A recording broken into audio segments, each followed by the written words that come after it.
Welcome students, welcome viewers. This is confused prepositions. Preposition பத்தி நாம time, place, மூவ்மெண்ட்லாம் பார்த்தோம். அதுக்குள்ள இருக்கிற சில கன்ஃபியூஸ்டு ஒரே மாதிரியான மீனிங் இருக்கிற ஆனாலும் சில ஸ்லைட்டா டிஃபரன்ஸ் இருக்கிற நம்ம கன்ஃபியூஸ்டு ப்ரிப்போஷன் பத்தி பார்க்க போறோம். ஏன்னா நம்ம எங்க பயன்படுத்தணும், எப்படி பயன்படுத்தணும் அப்படின்ற கொஞ்சம் தடுமாற வேண்டிய சூழ்நிலை ஏற்படும். அதை பத்தி நாம இந்த வீடியோல பார்ப்போம். Prepositions of place. இப்போ ப்ரிப்போஷன் ஆஃப் பிளேஸ் டாபிக்ல இன் அண்ட் அட் என்ன பற்றியும் அட்டை பற்றியும் இருக்கிற வித்தியாசம் என்ன, நம்ம எங்கே பயன்படுத்தலான்ற பற்றி சில டெஃபினிஷனோட எக்ஸாம்பிளோட பார்க்கலாம். பாருங்கள், in refers to geographic regions. Geographic regions புவியியல் சார்ந்த பகுதிகள், கான்டினென்ட்ஸ் கண்டங்கள், கண்ட்ரீஸ் நாடுகள், அண்ட் டவுன் நகரங்கள். நகரத்தை பற்றி பார்க்க போகிறோம். குறிப்பாக இன் அப்படின்றது large places than at refers. At எங்கே குறிப்பிடுறோமோ அதை விட பெரிய பிளேஸாக இருந்தால் நம்ம இன் குறிப்பிடலாம். அட்டு பார், at refers to specific places, குறிப்பிட்ட இடங்கள், அட்ரஸஸ் விலாசங்கள், அண்ட் இண்டிகேட் ஸ்மால் பிளேசஸ் சின்ன இடங்களை பற்றி, லைக் வில்லேஜஸ். வில்லேஜஸ் பற்றி சொல்லும்போது நம்ம இந்த அட்டு பயன்படுத்தலாம். எக்ஸாம்பிள் பாருங்க, ஹே ரிசைட்ஸ் அட் இஸ் வில்லேஜ். கிராமத்தில் அவன் வசிக்கிறான் அப்படின் போது அந்த கிராமம் அப்படின்ட்டு சின்ன பகுதி, நமக்கு அட்டு தான் போடுறோம், இன் போடக்கூடாது. He resides in his village அப்படின்னு தவறு. அப்போ என்ன செய்யணும், நம்ம ரிசைட்ஸ் அட் ஹிஸ் வில்லேஜ் தான் கரெக்ட். செகண்ட் பாருங்க, we met her at her school. We met her at her school. At her school அப்படின்னா அவருடைய பள்ளியில் அவளை நான் சந்தித்தேன் அப்படின்னா, இங்கே ஸ்கூல் அப்படின்றது ஒரு சின்ன பகுதி. ஸோ சின்ன பகுதியை குறிப்பிடும்போது அட்டு போடுறோம். When when use at and in, எப்பெல்லாம் அட் யூஸ் பண்ணலாம், எப்பெல்லாம் இன் யூஸ் பண்ணலாம் பாருங்க. He is at the corner. கார்னர்ன்றது சின்ன பகுதி. அதே பாருங்க, she is in the hall. ஹால்ன்றது பெரிய பகுதி. இப்போ நம்மன்றது ஹால் அப்படின்றதுக்கும் ஸ்கூல் அப்படின்றதுக்கும் நம்ம வித்தியாசம் அப்படி நம்ம பார்க்கக்கூடாது. அட்டையும் இன்னையும் நம்ம கம்பேர் பண்ணும்போது அட்டை விட இன்னும் வந்து பெருசாக இருந்ததுன்னா இன் போடலாம். பாருங்க, இன்னொன்று, ஹி லிவ்ஸ் அட் தருமபுரி இன் தமிழ்நாடு. தமிழ்நாடு நம்ம கம்பேர் பண்ணோம், தருமபுரி சின்ன பகுதி. ஓகே, அப்படி பார்க்கும் பொழுது நம்ம தமிழ்நாட்டுக்கு இன் போடுவோம், தருமபுரிக்கு அட் போடுவோம்.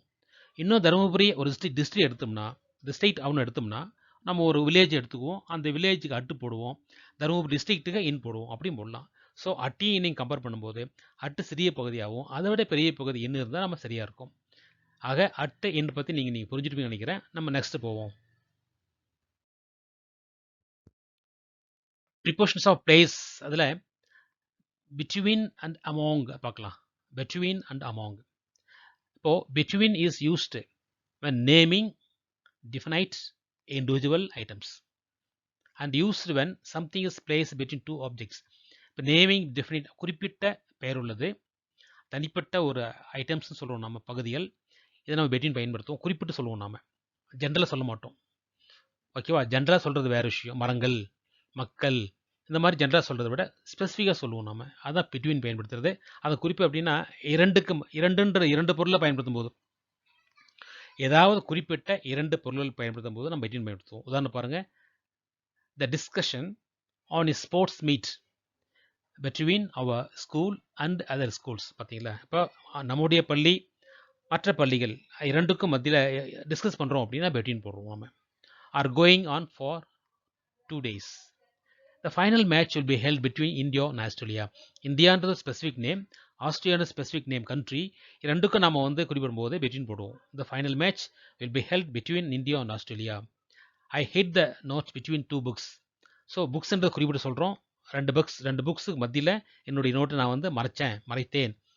ஐ hit the notes between 2 books. Okay, among பாருங்க, among is used when the items are part of a group and are not specifically named and used when something is placed among many objects. இதில் பார்த்தா ஸ்பெசிஃபிக்காக சொல்ல முடியாது, குரூப்பாக சொல்கிறோம் நம்ம. குரூப்பாக அல்லது ஸ்பெசிஃபிக்காக இருந்தால் கூட அது ஒரு காமனாக இருக்கும். ஓகேவா, பாருங்கள் ஒன்று பாருங்கள், த sailors divided the money among themselves. இப்போ themselves அப்படின்றது யார் குறிக்குது, குறிப்பிட்டு சொல்ல முடியாது. அவர்களுக்குள்ளேயே அப்படின்ட்டு நம்ம எடுத்துக்கிறோம், அவர்கள்ன்றது நம்ம குறிப்பிட்டு சொல்ல முடியாது, அதனால் ஆமாங்க பயன்படுத்தலாம். we discussed this point among ourselves many times over the past months. இங்கே பாருங்கள், among ourselves நமக்குள்ளே, நமக்குள்ளே நம்ம என்ன டிஸ்கஸ் பண்ணோம் அப்படின்றது குறிப்பிடுது. நமக்குள்ளே அப்படின்னு சொல்லும் பொழுது இதுவும் நம்ம வந்து ஒரு குரூப் தான். தேர்ட் பாருங்க, share this sweets among yourselves. நீங்களே ஷேர் பண்ணிக்கங்க. அப்போது நீங்களே அவர்களே நமக்குள்ளே இந்த மாதிரி அமாங் ட்ரீஸ், இந்த மாதிரி ஒரு மரங்களுக்கு among trees, among papers, okay. இந்த மாதிரி நம்ம வந்து பெருசாக பண்ணால் அமாங் வில்லேஜஸ், இந்த மாதிரி நம்ம வந்து ஒரு குரூப்பை சொல்கிறோம். அந்த குரூப்புன்றது ஸ்பெசிஃபிக்காக இருக்காது, காமனாக நம்ம சொல்ல அமாங் பயன்படுத்துவோம். பெட்வீன் அப்படின்றது ஸ்பெசிஃபிக்காக இருக்கிறது, அமாங்ன்றது குரூப். அது பெட்வீன்றது ஸ்பெசிஃபிக் அப்படின்னா 1 2 தான். 2க்கு மேலே போனால் நம்ம வந்து பெட்வீன் போடக்கூடாது. ஓகே, நெக்ஸ்ட் போவோமா? ப்ரிபோஷன்ஸ் ஆஃப் பிளேஸ். இப்போ நம்ம பார்க்குறது அபவ் அண்ட் ஓவர். எபவுக்கு எப்படி பார்க்க போகிறோம், ஓவருக்கு எப்படி பார்க்க போகிறோம், என்ன மீனிங், என்ன வித்தியாசம் பார்க்கலாம். when we use above as a preposition, it means higher than. above மேலேன்ற மீனிங் வரும் இல்லையா, மேலே. its meaning is close to that of the preposition over. ஓவருக்கு மேலே தான் சொல்லுவோம் நாம. in the following sentences என்னன்னு பாருங்க. over can be used instead of above. over above ரெண்டுக்கும் என்ன அப்படின்னா நம்ம எப்படின்னு பயன்படுத்தணும் பாருங்க. the water came up above or over our waist. waist மேலே வாட்டர் போயிட்டுருக்கு அப்படின்றது. இதில் என்ன ஒரு இன்னொன்று முக்கியம் பார்க்கலாம். ஓவர் அப்படின்றத பொறுத்த வரைக்கும் நம்ம சில மூமெண்ட்டு, மோஷன், அதாவது இயக்கம் சார்ந்த நிலையில் நம்ம ஓவர் பயன்படுத்தலாம். இங்கே எபவும் பயன்படுத்திட்டு இருக்கோம் இல்லையா. த வேவ்ஸ் கேம் அப், அலைகள் came up above over her head and she started screaming. ஸ்க்ரீம்னா கத்துறது, ஓகே. ஹெட்டுக்கு மேலே அந்த அலை வந்துடுச்சு, ஓகேவா. அப்போது அபவ் இதுவும் வந்து இந்த வேவ் அப்படின்றது ஒரு மூமெண்ட் தான், ஒரு மோஷன், இயக்கம். அப்போது இயங்குகின்ற அந்த அலை மேலே போகும்போது ஓவரை பயன்படுத்துகிறோம், எபோவும் இங்கே பயன்படுத்தலாம். சில நேரங்களில் எபோவ் பயன்படுத்துவோம், ஆனால் ஓவர் பயன்படுத்த மாட்டோம். பாருங்கள், there is a temple above the lake. இங்கே பாருங்கள், இங்கே பக்கத்தில் லேக் இருக்குது, லேக் அப்படியே கடந்து அந்தவங்க போனால் டெம்பிள் இருக்குது. இங்கே எந்த ஒரு இயக்கம் இல்லை, மோஷன் இல்லை. டெம்பிளும் அங்கேயே தான் இருக்குது, லேக்கும் அங்கேயே இருக்குது. ஆனால் நம்ம சொல்லும்போது என்ன சொல்லுவோம் பாருங்கள், நீங்கள் முதல்ல போனால் ஏரி இருக்கும், அந்த ஏரியை கிராஸ் பண்ணி அந்தவங்க போனீங்கன்னா டெம்பிள் இருக்கும் அப்படின்னு சொல்கிறதுக்கு பதிலாக there is a temple above the lake அப்படி சொல்லலாம். ஏன்னா இங்கே என்ன இல்லை, இயக்கம் இல்லை, எதுவும் டெம்பிளோ லேக்கோ இயங்குறது இல்லை. இயங்காத நிலையை நம்ம என்ன செய்யலாம், நம்ம எபவ் பயன்படுத்தலாம். பிளேஸ் அடுத்து பாருங்கள், இட் வாஸ் 3 degrees above 0.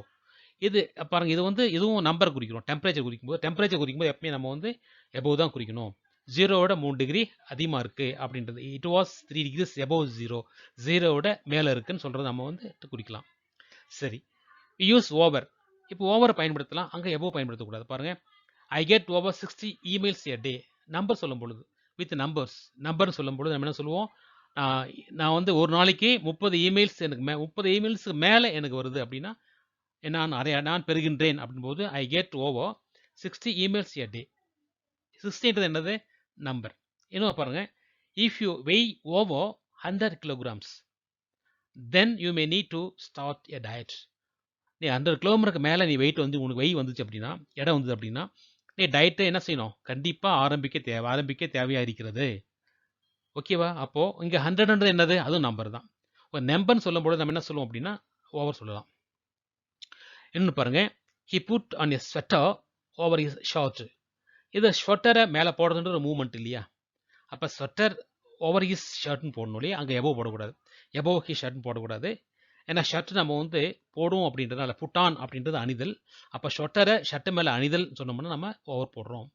இன்னொன்று பாருங்கள், you have to be over 18 to cast the vote. இங்கே ஏஜ் சொல்லும்போது நம்ம என்ன செய்யும், ஓவர் சொல்லணும், எபோவ் சொல்லக்கூடாது. You have to be over 18. உனக்கு வந்து 18 ஓவர் ஆகிடுச்சு, அதிகமாகிடுச்சு, அதனால் என்ன செய்யலாம், நீ டு காஸ் த ஓட்டு போடுறது age.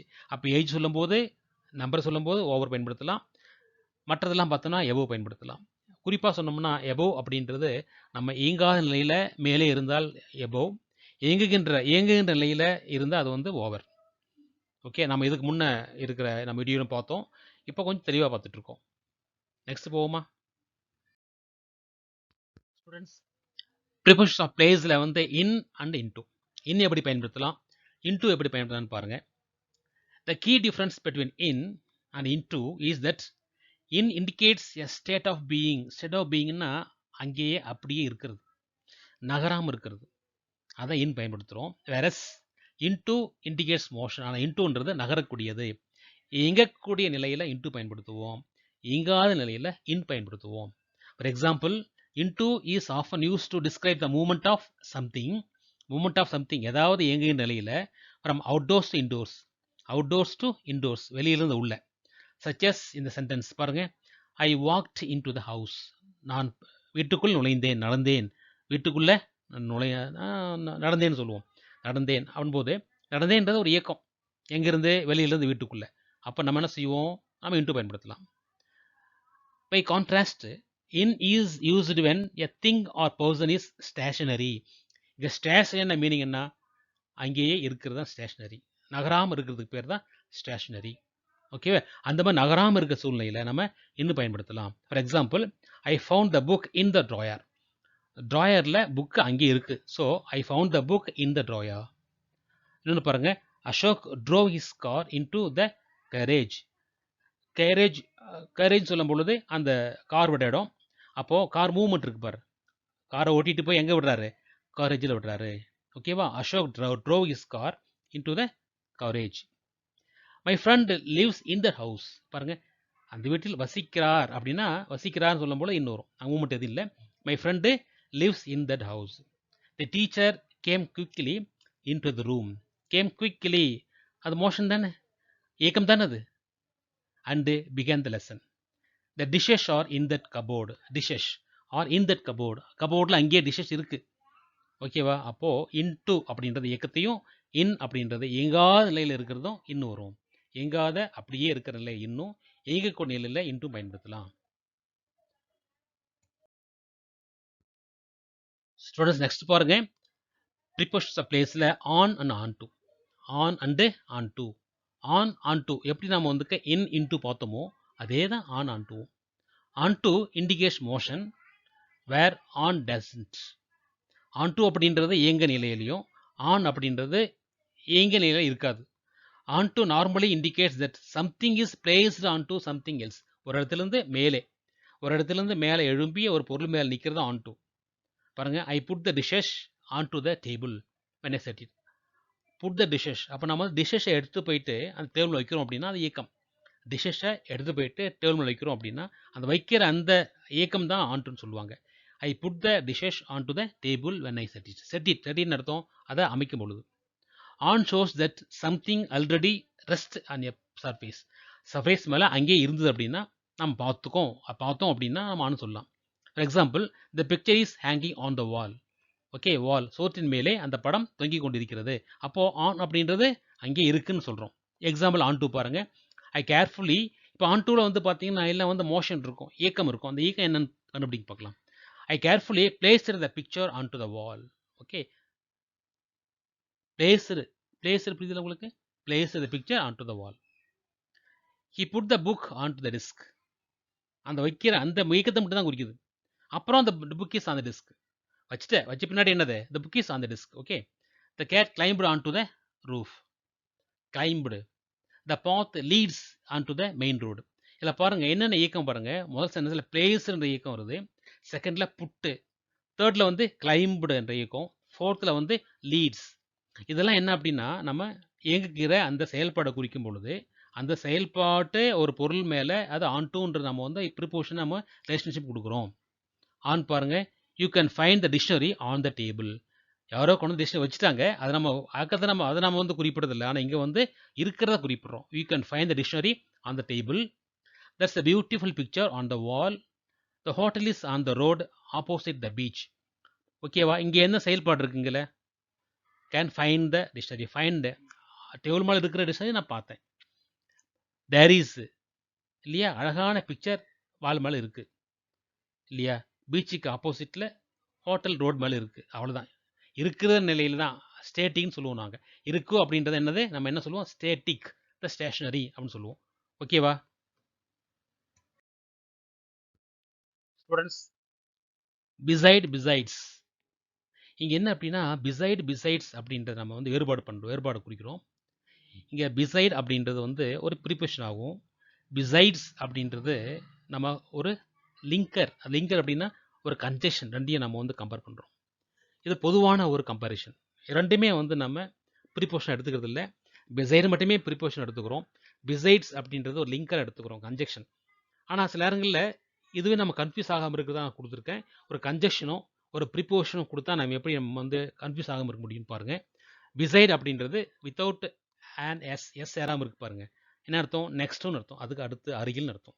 For example, Sakshi is seated beside Ashwin. அஸ்வினுக்கு பக்கத்தில் சாக்ஷி உட்காந்துருக்கா அப்படின்ற மீனிங் வரும். இன் கான்ட்ராஸ்ட் அதே வந்து வித்தியாசமாக பார்த்தோம். பிசைட்ஸ் என்ன சேர்ந்துருக்குதுல வித் அண்ட் எஸ் சேர்ந்துருக்கு பாருங்க. States that something is an addition to. அடிஷன்னா இன்னும் ஆட் பண்ணுறது, இன்னும் சேர்க்கறது, ஒரு சம்திங்கோட இன்னொரு சம்திங் சேர்றது. ஓகேவா? For example, besides science, Pandian is getting an A in history. History exam எழுதுனா எழுதி ஏ கிரேடுக்கு வந்திருக்கான். ஹிஸ்ட்ரி மட்டுமே ஏ கிரேடு வரல, சயின்ஸ்லையும் ஏ கிரேடு வந்திருக்கான். அப்போ சயின்ஸ்லையும் ஏ கிரேடு வாங்கியிருக்கோம் அப்படின்றதுக்கு பிசைட்ஸ் சயின்ஸ் மட்டும் இல்லாமல் Pandian is getting an A in history. அப்போது ஹிஸ்டரியும் ஏ கிரேடு, சயின்ஸ்லையும் ஏ கிரேடு. ஆக சயின்ஸில் ஏ கிரேட் வாங்கியிருக்கான், ஹிஸ்டரியும் ஏ கிரேட் வாங்கியிருக்கான். ரெண்டையும் இணைக்கிற ஒரு கன்ஜெக்ஷன் தான் பிசைட்ஸ். ஓகேவா? இப்போ எக்ஸாம்பிள் பாருங்கள். Hang your coat beside mine over there. Mine என்னுடைய கோட்டுக்கு மேலே உன்னுடைய கோட்டு என்ன செய்யணும்? அருகில் வந்து இருக்கு. தேர் ஹேங்னு அர்த்தம் தொங்க விடுன்னு அர்த்தம். ஓகேவா? என்னுடைய கோட்டுக்கு அருகில் உன்னுடைய கோட்டையும் மேலே தொங்க விடு. ஓகேவா? அருகில் தொங்க விடு. There is so much work to do besides the normal task. பாருங்கள், இங்கே பிசைட்ஸ்ன்றது conjunction. Besides the normal task, சாதாரண பணிகளோட இன்னும் so much ஒர்க்கு நிறைய செய்ய வேண்டியிருக்கு. டு டூ என்ன டு டூ செய்ய வேண்டி இருக்குது. என்ன அப்படின்னா, நார்மல் டாஸ்கோட சேர்ந்து இன்னும் so much ஒர்க், இன்னும் நிறைய ஒர்க் செய்ய. அப்போது நார்மல் ஒர்க்கும் செய்யணும், so much இன்னும் சில அதிகப்படியான ஒர்க்கும் செய்யணும். ரெண்டு ஒர்க்கும் நம்ம வந்து பிரித்து காட்டுறதுனால பிசைட்ஸ் நம்ம வந்து கன்ஜெக்ஷனாக பயன்படுத்துகிறோம். Come sit down beside me. என் பக்கத்தில் வந்து உட்காரு. Sit down beside me. Besides potatoes we need some milk. அப்போ பொட்டாட்டோஸோட என்ன செய்யும்? நமக்கு உருளைக்கிழங்கோட நமக்கு பாலும் தேவைப்படுது. We need some milk. பால் தேவைப்படுது. Besides potatoes. அப்போ என்ன அர்த்தம்? பொட்டாட்டோஸும் தேவை, மில்க்கும் தேவை. ரெண்டும் தேவைன்னா நம்ம பிசைட்ஸ்ன்றது இங்கே கன்ஜெக்ஷன். அப்போ பிசைடுக்கும் பிசைட்ஸ் எஸ் சேர்றதுனால பாருங்கள், ஒரு பிசைடு கூட எஸ் சேர்றதுனால அது டோட்டலாகவே மீனிங் மாறி போச்சு இல்லையா? அது கன்ஜெக்ஷனாக மாறிடுது. ஆனால் எஸ் சேராமல் இருக்கும்போது என்னவா இருக்குது? ப்ரீபோஷனாக இருக்குது. இது வந்து நம்ம ரெண்டுமே ப்ரீபோஷன் கொண்டு வரல. பட் பிசைடுன்றது ப்ரீபோஷனாக இருக்கும் பொழுது பிசைட்ஸ் கன்ஜெக்ஷன் நிலையில் எப்படி வேறுபடுத்துன்றதை நம்ம வந்து கொடுத்துருக்கோம்.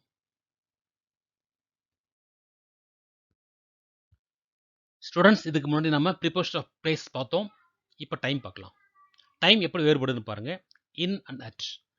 இன் எந்த மாதிரி யூஸ் பண்ணுவோம், அட் எந்த மாதிரி யூஸ் பண்ணுவோம் அப்படின்னா, at shows and exact point of time. Exact, கரெக்டாக சரியான பாயிண்ட் ஆஃப் டைம் குறிக்கிறதுக்கு நம்ம என்ன பயன்படுத்தலாம்? அட் பயன்படுத்தலாம். Come and meet me at 7 o'clock. Come and meet me at 7 o'clock அப்படின்னு என்ன அர்த்தம்? 7 மணிக்கு கரெக்டாக எக்ஸாக்டாக 7 மணிக்கு என்ன செய்யணும்? மீட் பண்ணி ஆகணும். அந்த மீனிங்கில் வரும்.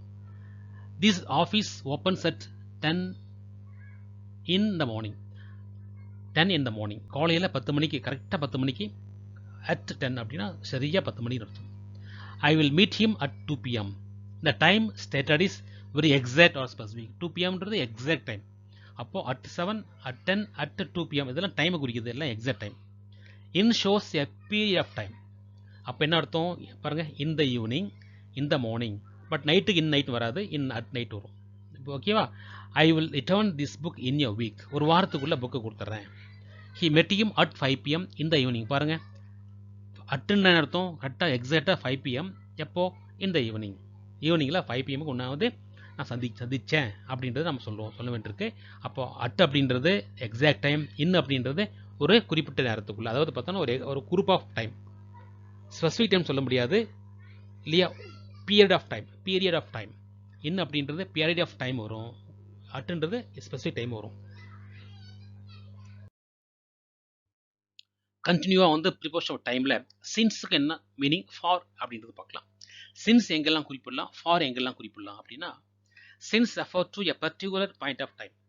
அதே போல் ஒரு குறிப்பிட்ட அந்த நேரம் எப்போ நம்ம குறிப்பிடுறோமோ அந்த நேரம் சின்ஸ். குறிப்பிட்ட நேரம் எப்போ குறிப்பிடுறோம் அப்படின்றது. ஓகேவா? பாருங்கள், I have been studying since 5 AM. ஆனால் 5 மணிலிருந்து 5 மணியில் சின்ஸ் அந்த 5 மணியிலிருந்து now at it even now இப்போ நான் படிச்சு தான் இருக்கிறேன். இப்போ என்ன நேரம் அப்படின்றது இப்பயும் நான் என்ன செஞ்சுறேன், காலையில் 5 மணிலிருந்து என்ன செஞ்சுட்டு இருக்கானே படிச்சுட்டு இருக்கேன். அப்போது இப்போ அந்த செயல் நடந்து கொண்டிருக்கிறது.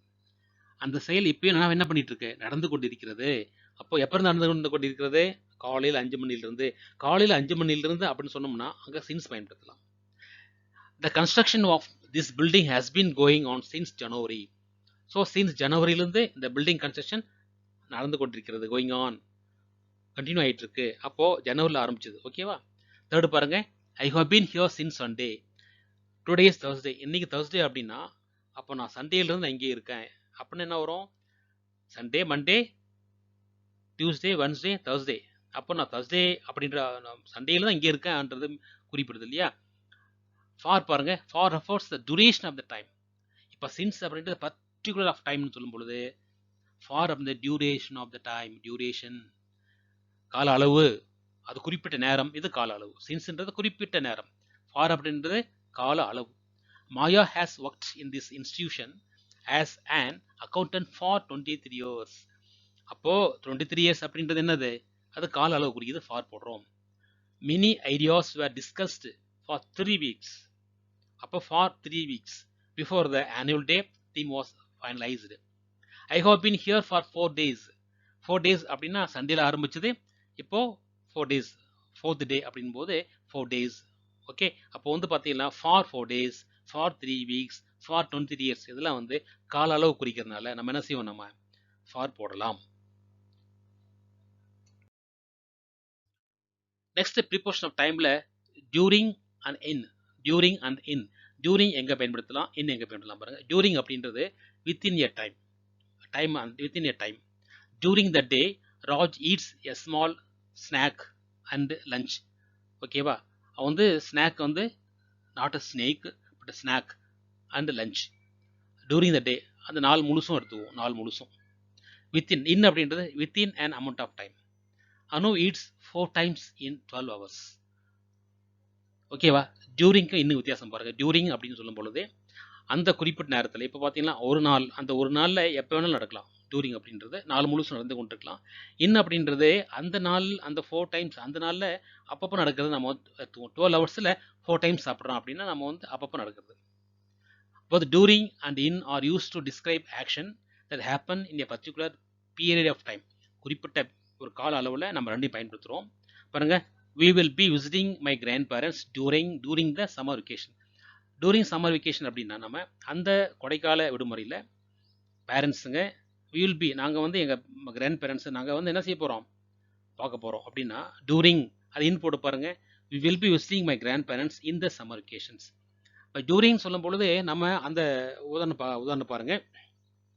இப்போ மே மாதம் நம்ம சம்மர் வெக்கேஷன் நடக்குது அப்படின்னா அப்போ இந்த மே மாதத்தில் எப்போ வேணாலும் சரி, மே 1st, மே 2nd வீக்கில், மே 3rd வீக்கில், மே 4th வீக்கில் எப்போனாலும் போகலாம். டூரிங் சொல்லும்போது அந்த மாதம் முழுசுமே நம்ம கருத முடியும்.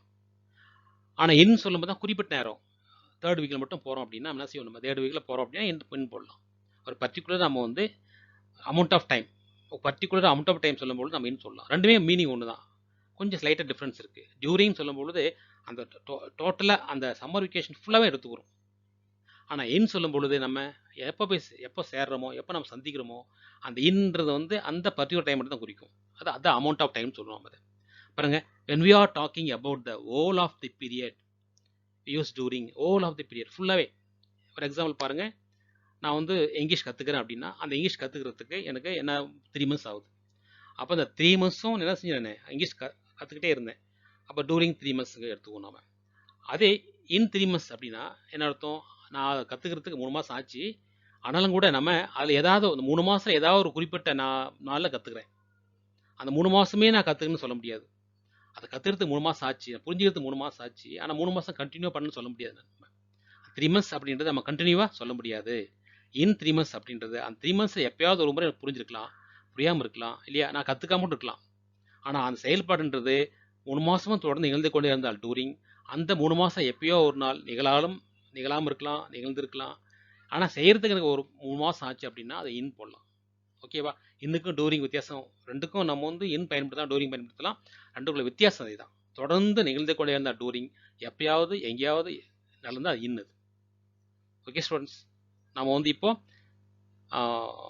சில கன்ஃபியூஸ்டு ப்ரீபோஷன் பார்த்தோம். காமனாக நம்ம வந்து கன்ஃபியூஸ் ஆகக்கூடிய ப்ரீபோஷன்ஸு, ப்ரீபோஷன்ஸ் ஆஃப் பிளேஸ் எப்படி, ப்ரீபோஷன்ஸ் ஆஃப் டைம் அதையும் பார்த்தோம். நாம இந்த வீடியோவை பலமுறை பாருங்கள்.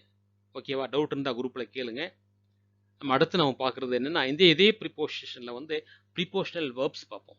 ஒரு வேர்பு கூட ப்ரிப்போஷன் எப்படி நம்ம சேரும். இப்போ லுக் எடுத்துவோம். லுக் அப்படின்னா லுக்கோட அட்டு சேரும், லுக் அட் அப்படின்றது இல்லையா. லுக் அட் நான் சொல்றது ஃப்ரேசல் வெர்ப் வேறு. ஃப்ரேசல் வெர்புக்கும் ப்ரிப்போஷன் சேரும். அதை தவிர்த்து சாதாரணமாக ஒரு வெர்ப் எடுத்தோம்னா அந்த வெர்போட எப்படி ப்ரிப்போஷன் சேரும் அப்படின்றத நம்ம நெக்ஸ்ட் வீடியோவில் பார்ப்போம். Okay, thank you student, thank you.